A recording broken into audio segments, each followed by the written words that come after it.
Ganito ang sitwasyon sa tuwing magkakaroon ng resupply mission ng pamahalaan para sa mga sundalong nakadestino sa BRP Sierra Madre sa Ayungin Shoal. Bago pumutok ang araw sa West Philippine Sea nitong Biyernes, sinundan na kami ng barko ng China Coast Guard na may number 3303. Maya-maya pa ay dumikit na ito sa aming sinasakyang barko na BRP Melchora Aquino ng Philippine Coast Guard at binusinahan na kami. Ilang minuto lang ang lumipas, unti-unti na naming nakita na hindi lamang isang China Coast Guard ang sumusunod sa amin, kundi maraming barko ng China. Ito yung kasalukuyang nangyayari ngayon. Itong barko ng Philippine Coast Guard 4407 ay hinahabol ng China Coast Guard at ng ilang barko ng militia vessel. Ilang beses sinarang ang barko ng Philippine Coast Guard ng mga barko ng China, maging ang dalawang resupply boat, maging ang BRP Melchora Aquino ng Philippine Coast Guard ay ilang ulit na hinarang, pero kapansin-pansin na hindi gaanong dumidikit ang mga barko ng China.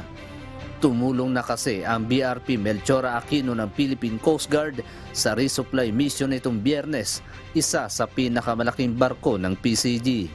Habang nagkaroon ng habulan sa pagitan ng PCG at China Coast Guard, namataan naman na paikot-ikot ang isang spy plane na tinitingnan ang nangyayari.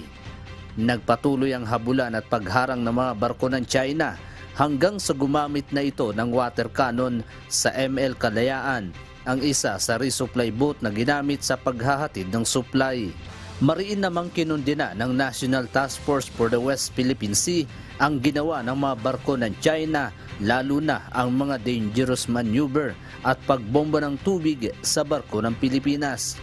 Mula dito, tanaw na natin yung Sierra Madre at yung dalawang rore natin ay malapit na rin na makadikit doon sa Sierra Madre. Pero sa ngayon, makikita natin dito, nasa harapan natin, itong mga barko ng China Coast Guard at itong mga militia vessel.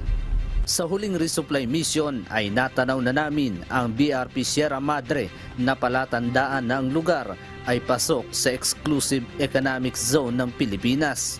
Habang iniintay natin itong pagbabalik ng unay sa May 1 at saka yung isang kasamang rore na nagatid ng supply sa Ayungin, kapansin-pansin itong ginagawa ng Chinese militia vessel na paulit-ulit yung ginagawang dangerous maneuver dito nga sa ating sinasakyang barko na Melchora Aquino.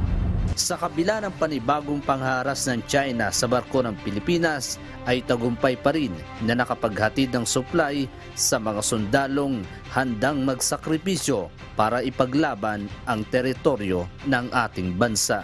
Diyos ang aming sandigan, serbisyo publiko ang aming pinahahalagahan. Andy Pagayona, Humahataw.